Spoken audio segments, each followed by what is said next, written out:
Hey guys, what's up? So we're on our day 11. We're learning Kanji grade 1 in Japan.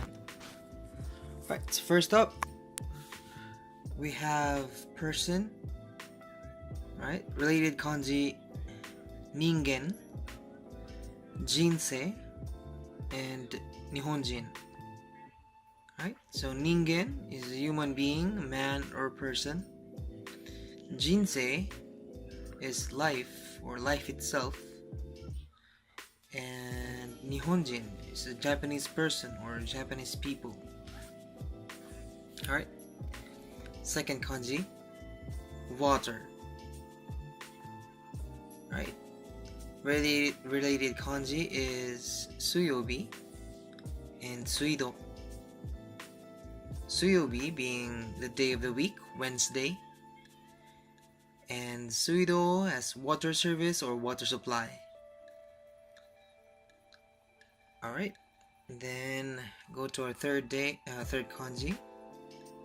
Kanji for correct or just or justice. Related kanji, tadashi, shoujiki. Alright, tadashi meaning right, correct, truthful. Shoujiki, honesty, integrity.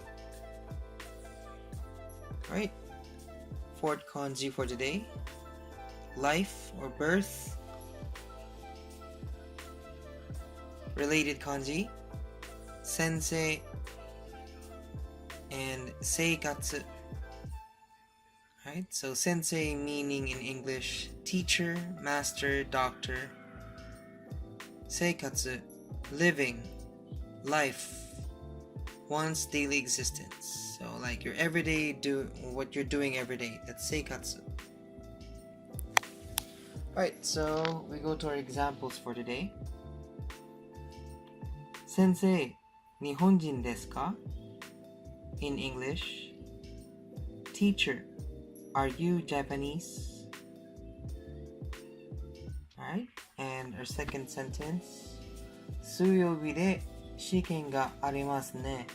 Tadashi? Right, you put an intonation on tadashi to make it a question. Alright, so meaning in English, there's a test on Wednesday, isn't it? Right? It's like a question. Ne being a confirmation, isn't it? And tadashi, like a question. Alright, so there you have it. Our day 11 learning kanji grade 1 in Japan. Thank you for watching.